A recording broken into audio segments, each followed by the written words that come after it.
We suffer more in our imagination than in reality, Seneca wrote 2,000 years ago. And he was right. How many times have you felt pain not because of what actually happened, but because of the story your mind told you?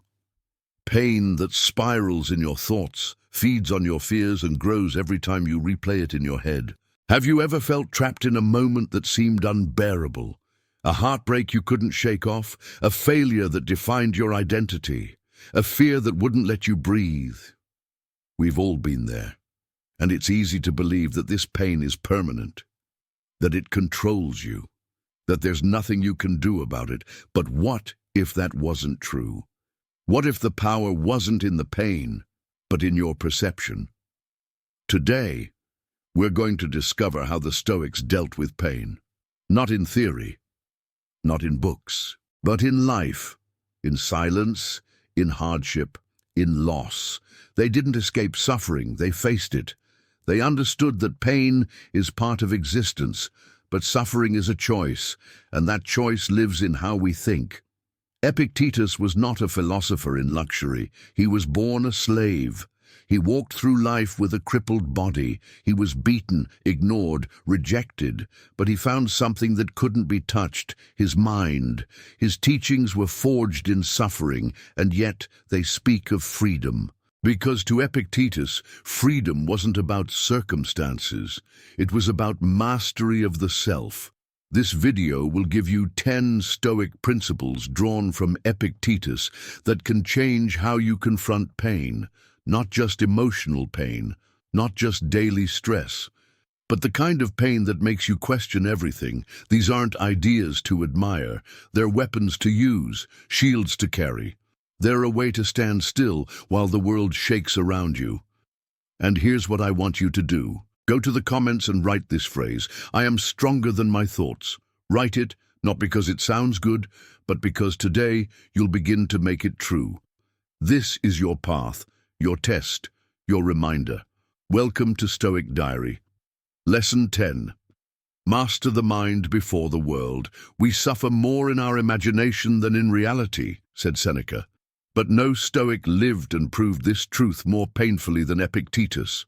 Born into slavery in the heart of the Roman Empire, physically disabled from a young age, and subjected to a life of hardship, Epictetus discovered something untouchable: his mind. In chains, without possessions, he still possessed clarity. In suffering, he found sovereignty.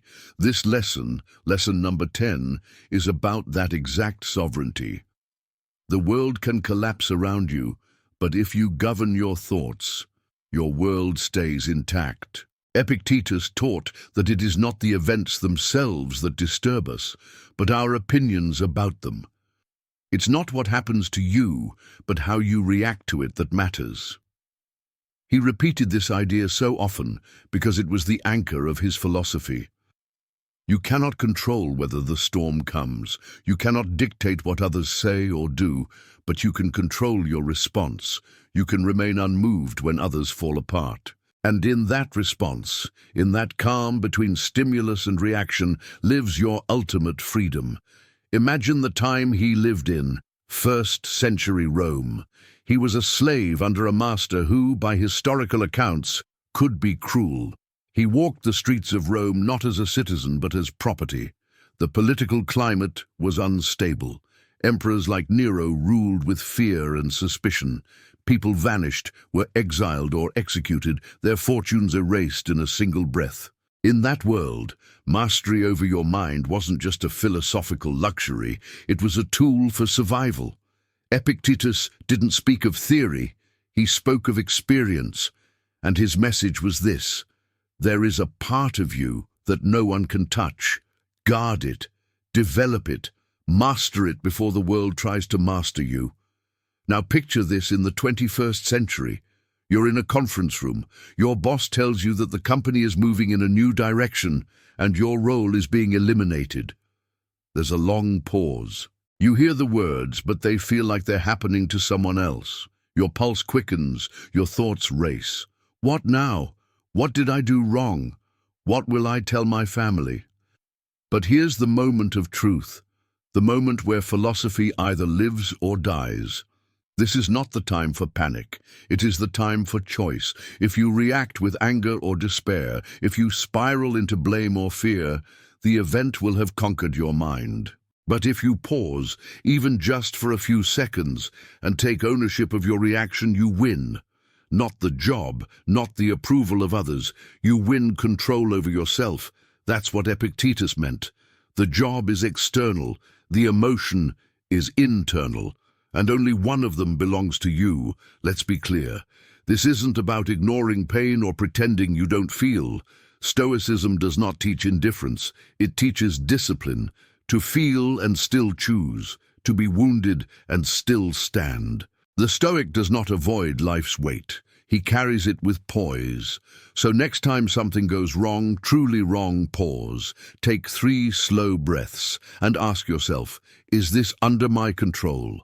If the answer is no, then the next step is to choose how to face it.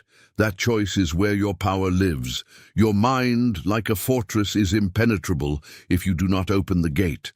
And in that space between impulse and action, you begin to reclaim your life. The modern world bombards you with reasons to lose yourself. You're flooded with opinions, comparisons, false urgencies. You're told to chase every opportunity, to win every argument, to react to every offense. But every time you give your energy to what you can't control, you weaken your grip on what you can. The Stoic turns inward, not to escape the world, but to anchor himself against it. Epictetus said that your first job as a philosopher is to divide things into 2 categories, what's up to you and what isn't. That sounds simple, but it's everything. Your thoughts, your judgments, your actions, these are yours. The weather, other people's choices, the past, these are not. If you spend your life fighting things outside your control, you'll always be a slave, even if you wear a crown. But if you command what's yours, even in chains, you're free. So what does this mean for you, practically? It means that in moments of crisis, you have a tool. That tool is the pause. When life strikes, when someone insults you, when you lose something, when fear rises, stop, breathe, examine, and then respond. Not react, respond. Ask yourself, what part of this is mine? And what story am I about to tell myself? Because that story will shape your life more than the event ever could. And here is a phrase to remember. Write it, say it, reflect on it. You may lose the battle, but not the mind that leads it. Let this become your shield when the day is hard, when things go wrong, when emotions swell. You don't need to win every fight, but you do need to guard your clarity. Because once you lose that, the world wins. Now I want you to take action. Go to the comments and write this phrase, I am stronger than my thoughts. Not to impress anyone, not to get likes, but to remind yourself, because repetition is training. And the thoughts you repeat are the thoughts you become. This is the foundation. But the Stoic journey doesn't stop here. Epictetus taught us to master the mind. But what Marcus Aurelius writes in the following teaching is even more challenging, because it's not just about what we think, but about what we allow into our attention. And when you understand what attention really is, you'll see that distraction isn't just noise. It's the silent thief of your life. Lesson 9. Control begins where complaints end.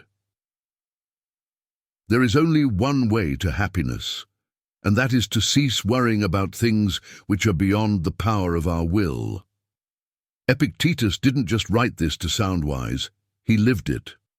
Complaining is the first sign that we've surrendered our attention to the uncontrollable. When we complain, we're not correcting reality, we're reinforcing our helplessness. For a Stoic, this is unacceptable. Complaints waste energy, distort focus, and drag us away from what truly matters, our judgment, our actions, and our inner stability. Epictetus was born into slavery. He had no social power, no wealth, no physical strength, yet his mind remained sovereign. He understood that while the world could mistreat him, it could not command his thoughts unless he allowed it. And so he practiced a discipline that sounds simple, but is profoundly difficult. He refused to spend his breath on what he could not change. No rants, no bitterness, just clarity. Today, we complain constantly about the weather, about traffic, about people's opinions, about situations that won't shift just because we protest. And every time we give in to that habit, we're training ourselves to focus on what's wrong instead of what's possible. Complaining is a thief. It steals our clarity and robs us of responsibility. Picture this. You wake up to rain, traffic is slow, your inbox is full, and someone criticizes your work. Instinctively, you want to vent. But if you pause for just a moment and choose silence instead, something powerful happens. You don't feed the frustration. You move forward with intention. You act. You adapt. You take back control, not of the world, but of your response.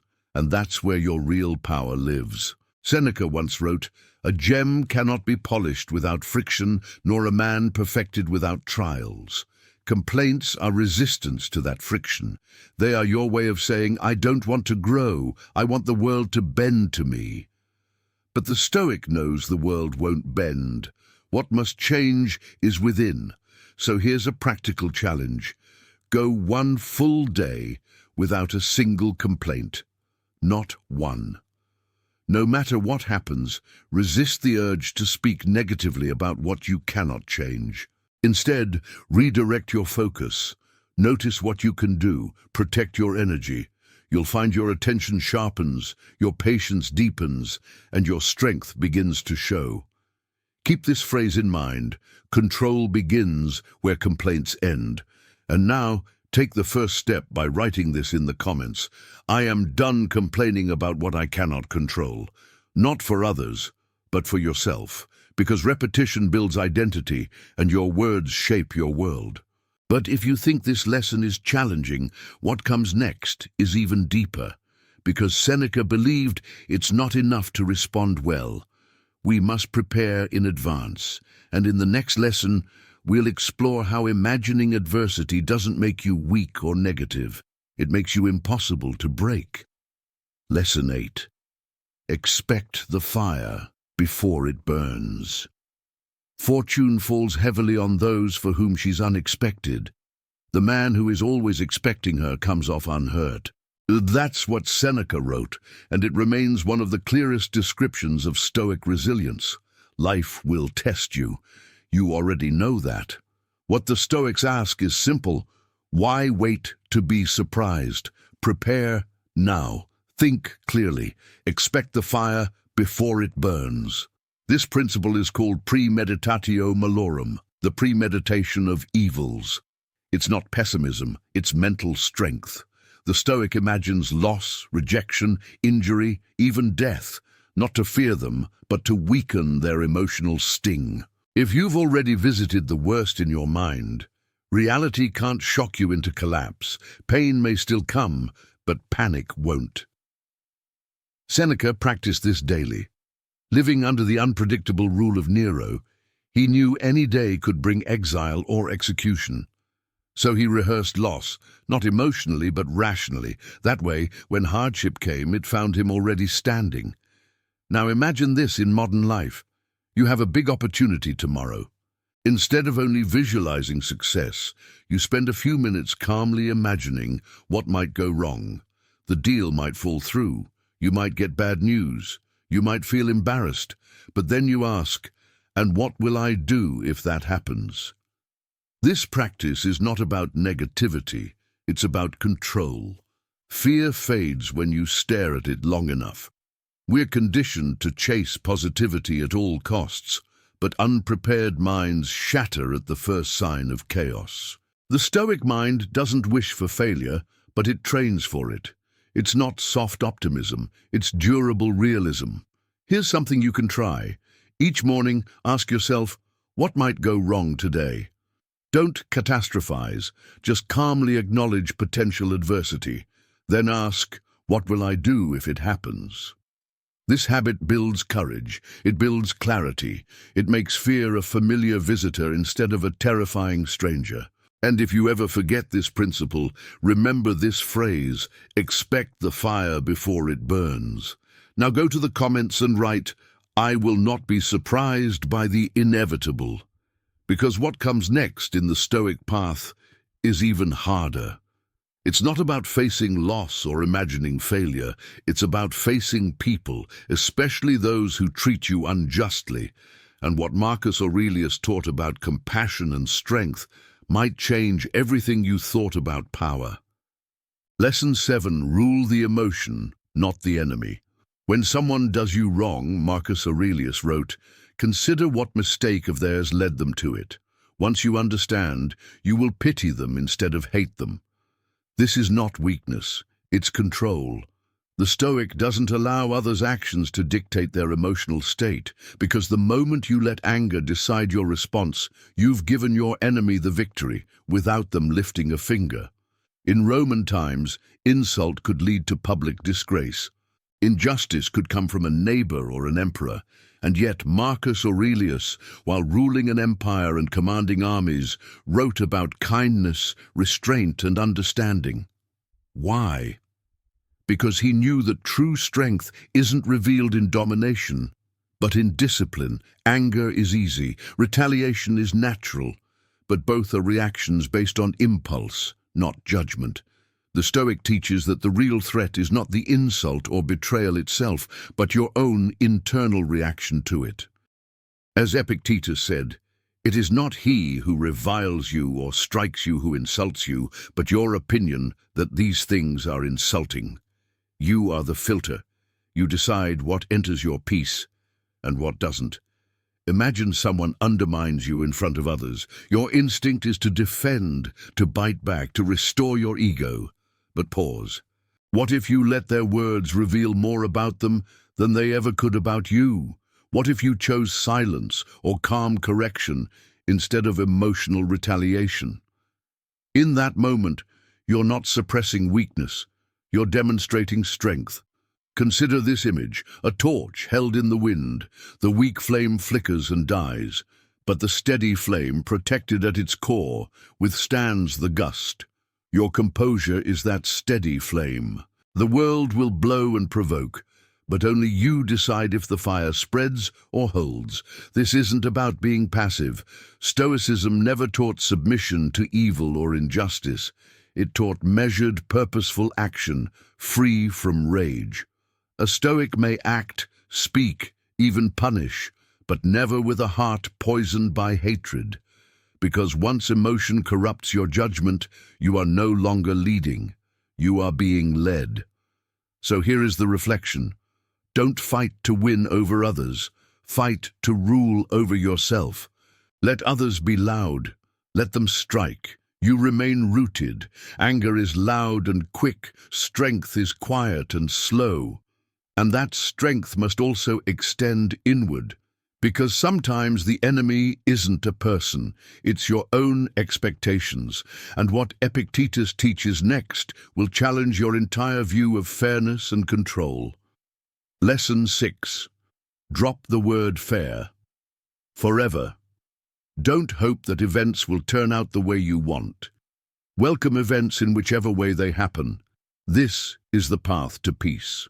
Those are the words of Epictetus, and in them we find a truth most people avoid their entire lives. The world is not fair, and expecting it to be fair only creates suffering. Fairness, as most people use the word, is just another way of demanding that the universe obey personal preference. But the Stoic trains to drop that word entirely, and in doing so finds real strength. In Roman times, fairness didn't exist in the way we think of it today. Emperors could banish a man with no explanation. Merchants could lose everything overnight. Even the most virtuous citizens could fall victim to rumor, politics, or plague. Marcus Aurelius knew this well. He didn't ask, "Is this fair?" when his armies betrayed him or when illness struck his family. He asked only, "Is this within my control? If not, how will I respond?" Modern life is no different. We say, "It's not fair I didn't get that job," or "It's not fair they treated me that way." But underneath every one of those complaints is an assumption that life owes us something. The Stoic rejects that entirely. Life doesn't owe. Life just is. Your expectations are the only source of offense. Think of this image. A river floods and destroys a village. The water doesn't hate anyone. It didn't single anyone out. It followed its nature. The damage feels personal, but it isn't. The same goes for much of what hurts us. Delays, losses, betrayals. The more we think they shouldn't happen, the more power we give them. Imagine a traffic jam. Two people sit in it. One slams the steering wheel, curses and fumes. The other accepts it and turns on an audiobook. Same situation, different internal world. One believes it's unfair. The other accepts that fairness isn't relevant. The road is blocked. What matters now is how you meet the moment. This shift is brutal, but it's liberating. When you stop demanding fairness, you stop waiting for peace from outside. You stop thinking the world must adjust for your calm. Instead, you take full ownership. This is radical freedom. So next time you hear yourself say, "That's not fair," pause. Replace it with, "It is what it is. Now what will I do?" That is the Stoic path. Not resignation, but redirection. You stop wrestling with the world and you begin shaping yourself. But there's more. Because if dropping the word fair is hard, what Epictetus says about attachment is even harder. And in the next lesson, we'll explore what it means to love deeply and still be ready to let go. Lesson 5. Hold everything with open hands. He who has a why to live can bear almost any how, wrote Nietzsche centuries after the Stoics, but it echoes a deeper Stoic truth. We must hold everything, possessions, people, status, even life itself, with open hands, because nothing truly belongs to us. And the tighter we cling, the more we suffer when life decides to take it away. Epictetus warned, never say about anything, "I have lost it," but only, "I have given it back." That includes your job, your reputation, your health, your loved ones. These aren't yours in the absolute sense. They are on loan from nature, from chance, from time. And when they are taken, the wise man does not collapse, because he never built his identity around something he could not keep. This mindset may sound cold, but in practice, it creates incredible warmth. It allows you to love more deeply, not less. Why? Because you stop loving things as if they are permanent. You love them while you have them, fully, honestly, without illusion. Seneca described it best when he said, "You must live as if already living your last day." He didn't mean panic or desperation. He meant clarity, gratitude rooted in awareness. When you know the people you care about could be gone tomorrow, you speak differently. You listen better. You stop taking time for granted. But you also train for the moment when the goodbye comes, not with bitterness, but with the calm of someone who knew this was always possible. Imagine you're holding water in your hands. If you grip it tightly, it spills through your fingers. But if you hold your hands open, the water rests there. That's how a Stoic holds everything. Lightly, but attentively. With care, not control. Now think of a real moment. A relationship ends, a friend moves away, a job disappears. Most people fall apart, not because of the loss itself, but because they thought it was theirs. The Stoic feels the sting too, but behind that feeling is training. Training that says, "I knew this was possible. I am not broken. I am still me." This isn't detachment. It's strength. A quiet reminder that you were whole before you had that thing, and you'll be whole after it's gone. That's the mindset that allows you to move forward without resentment, without collapse. So the reflection is this: enjoy deeply, care sincerely, but grip nothing too tightly. Prepare to give back everything you've been given. And in the next lesson, we move from personal loss to external chaos, because what Marcus Aurelius wrote about the unpredictability of the world will teach you how to stay grounded even when everything around you spins out of control. Lesson 4. The chaos outside means nothing. You have power over your mind, not outside events. Realize this, and you will find strength. Those words from Marcus Aurelius aren't just philosophy, they are survival instructions. The Stoic doesn't expect the world to be calm. The Stoic expects the world to be wild, unstable, unpredictable. But none of that matters, because inner calm is not a reflection of outer peace. It's a decision. In ancient Rome, Marcus Aurelius ruled an empire in decline. Plagues killed millions. Wars broke out on multiple borders. Friends betrayed him. Family disappointed him. Every morning brought new threats. Yet he didn't collapse. He wrote. He reflected.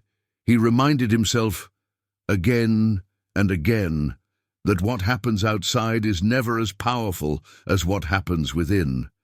This wasn't denial. It was training. Marcus knew the storms would come. What he refused to do was let those storms enter his mind. That's the Stoic principle. The mind is a fortress, and you are its gatekeeper. You can't stop the winds, but you can shut the door. Now think about your life. You wake up to bad news. Your phone fills with noise, notifications, demands, distractions. People lie, criticize, disappoint. The job is unstable, the future uncertain. You feel pressure from every direction, but none of that chaos can control you unless you invite it inside. The moment you say, I must react, you surrender. But if you say, this belongs to the outside, you remain free. Picture this, you're walking through a loud, chaotic city, horns blaring, crowds yelling, sirens screaming, but you're wearing noise-canceling headphones. You hear the sound, but it doesn't dominate your mind. That's what Stoic practice looks like. The world remains loud. You remain still. The mistake most people make is believing they must wait for the world to calm down before they can feel peace. But the Stoic reverses that. You calm your mind and let the world be what it is. Peace is not found in the silence of events. It's found in the strength of your attention. This principle is especially urgent today. The digital world tries to control your emotions every second. Outrage is monetized. Fear is broadcast. Comparison is constant. But Marcus Aurelius faced his own version of this. Rumors, betrayals, endless emergencies. And still, he reminded himself daily, nowhere can man find a quieter or more untroubled retreat than in his own soul. So here is your reminder. The world will always be turbulent, but turbulence is not your enemy. Your attachment to it is. Once you separate what happens from how you respond, you reclaim freedom. And in the next lesson, we'll explore the most powerful weapon the Stoic carries, perspective. Because how you see an event is more important than the event itself. And what Epictetus teaches next will flip your idea of hardship upside down. Lesson 3. Reframe or remain broken. Men are disturbed not by things, but by the views which they take of them. That single line from Epictetus contains a power that most people never tap into. It means that events don't destroy us, our interpretation of them does. The Stoic doesn't deny reality, he questions his view of it, and in that questioning he finds freedom. Life will hit you, that's not up for debate. You'll lose something you care about, someone will betray you, a plan will fall apart. The common person says, this is the worst thing that could happen. The Stoic pauses and asks, is it? Because between what happens and how we feel about it, there's a filter, and that filter is perspective. Epictetus knew this better than anyone. Born a slave, walking with a permanent injury, exiled later in life, he had every excuse to feel defeated. But instead, he became a philosopher. Why? Because he mastered the art of reframing. His suffering wasn't a curse, it was material for discipline, for understanding, for inner freedom. Now imagine this in your world. You get rejected by a person, a job, a project. The common interpretation?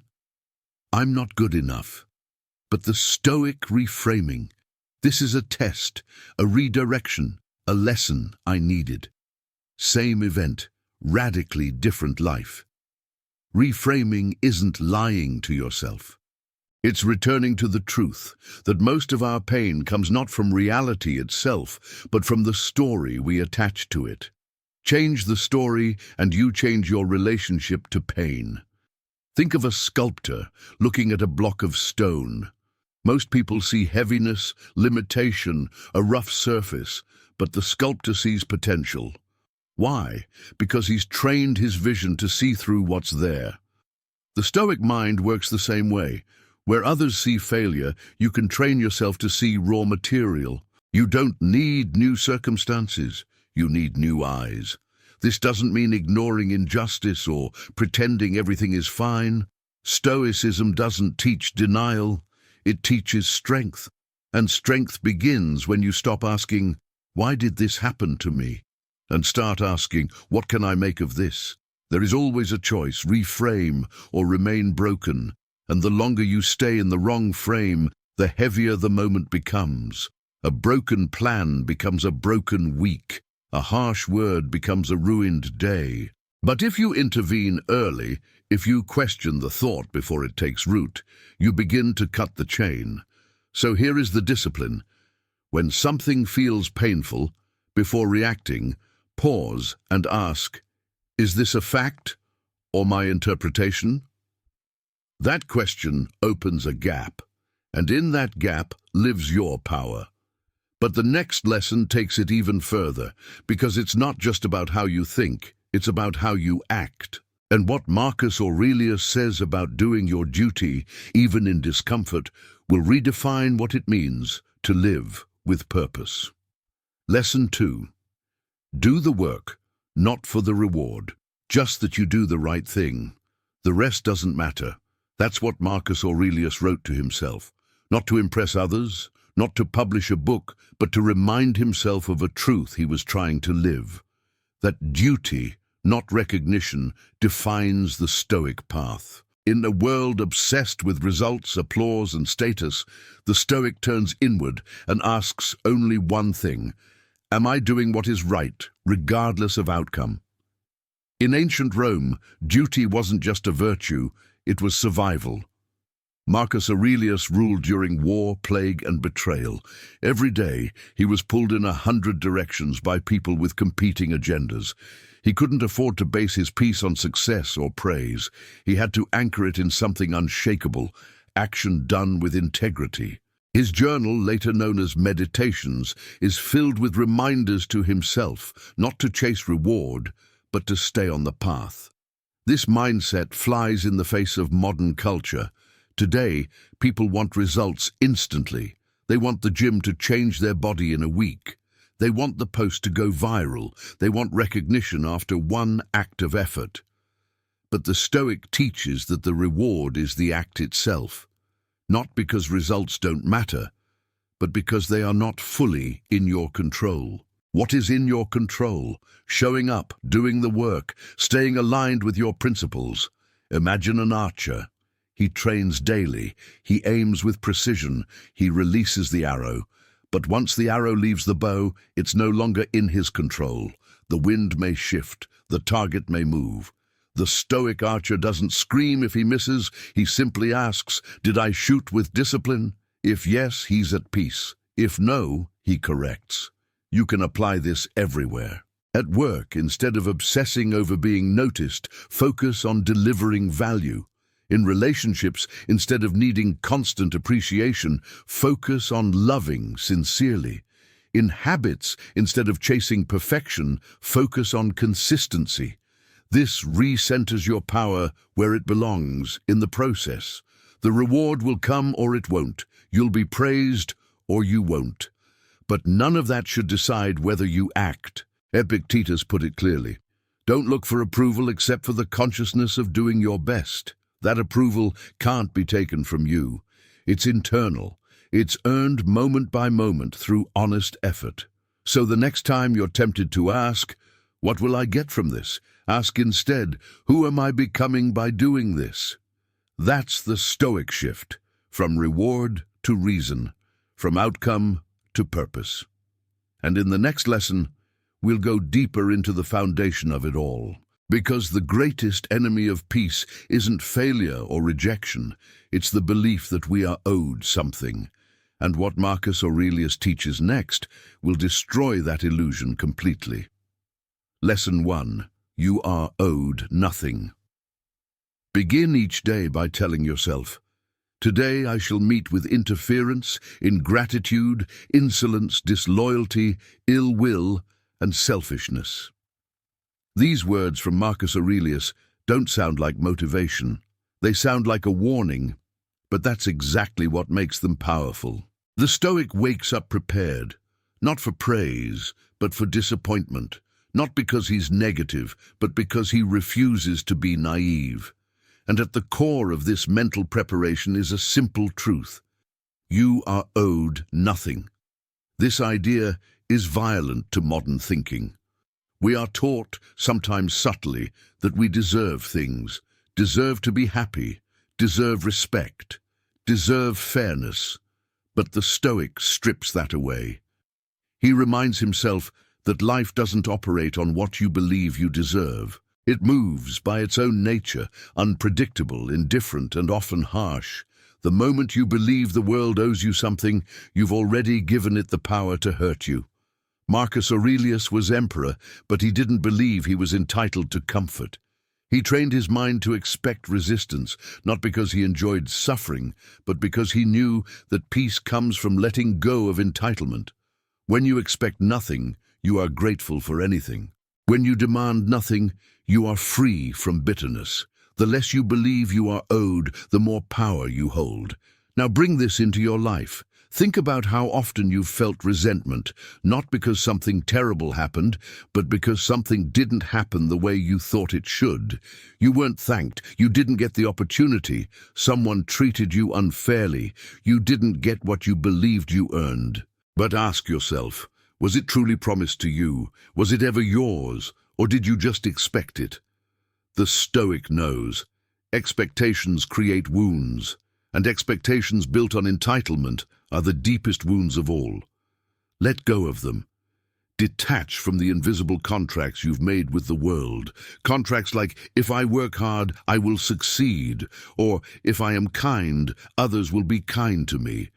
They may happen, but if they don't, you remain whole. Imagine walking into a storm with a thin coat, thinking the weather will adjust to your comfort. You'll freeze, but if you walk in expecting wind, rain, and cold, you prepare.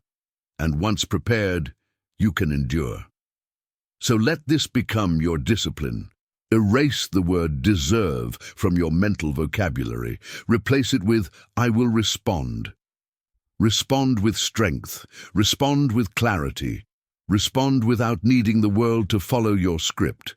You are not here to collect what is owed. You are here to meet the day as it is, and to remain unmoved in your character, no matter what it gives or withholds. And now, after mastering these 10 principles, one final message remains.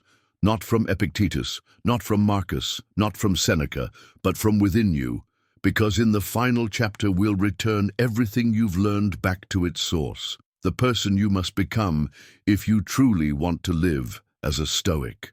You've now walked through 10 lessons, each pulled from the lives and minds of the men who faced chaos, pain, and death, and chose composure, reason, and discipline instead. You've stood beside Epictetus in chains. You've followed Marcus Aurelius through war.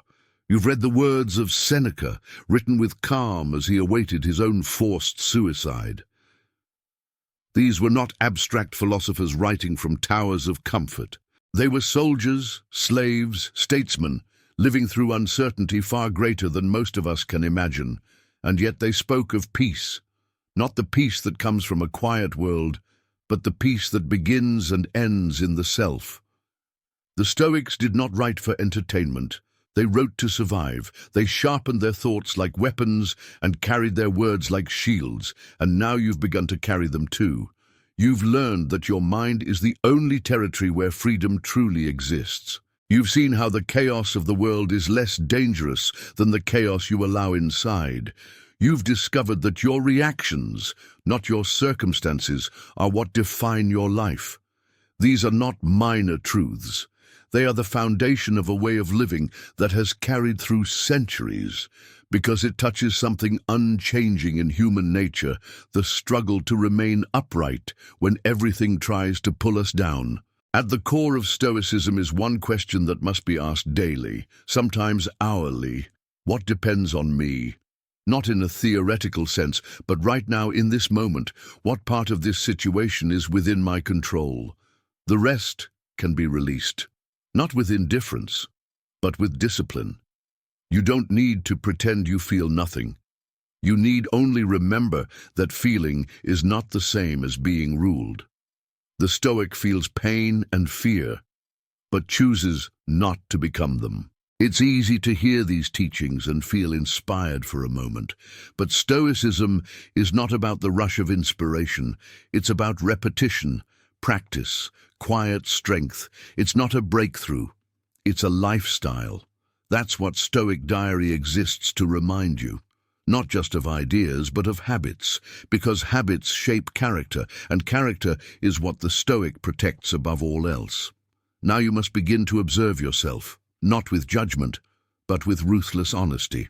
Where do you waste your energy? When do you lose control of your voice, your face, your breath? What conversations steal your peace? What thoughts dominate your quiet hours? All of these are places where you can apply what you've learned. No dramatic rituals, no dramatic changes, just small, deliberate improvements.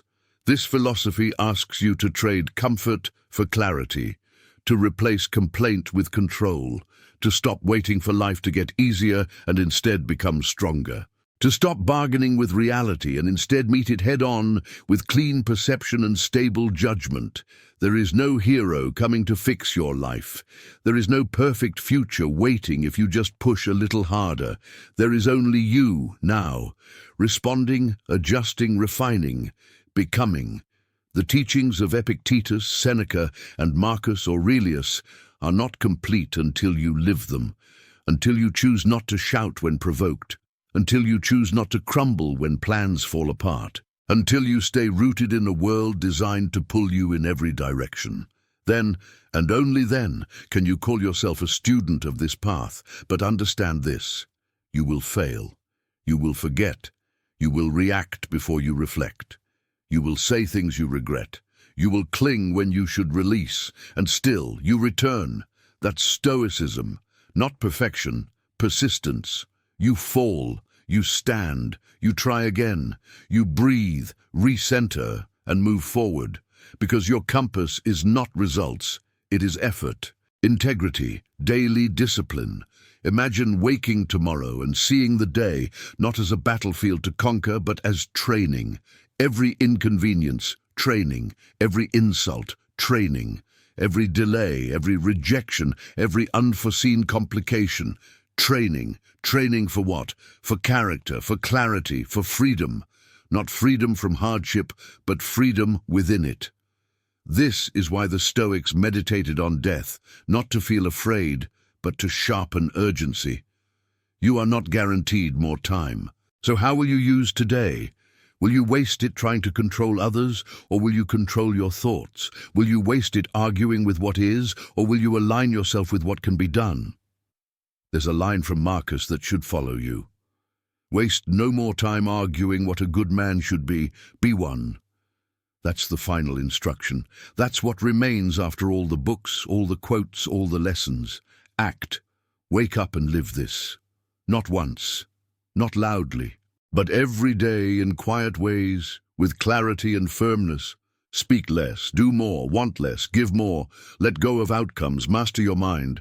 That's Stoicism. And if you need to return, if you forget, if you fall again, come back. That's what Stoic Diary is here for. Not to impress you, not to promise comfort, but to remind you of the life you're capable of building. One where nothing controls you, except your will. One where peace isn't given, but chosen. This path will demand everything from you, but it will return everything that matters. And when others are lost in noise, in outrage, in addiction to comfort, you'll remain unmoved. Not because you're cold, but because you've done the work. Quietly, daily, stoically.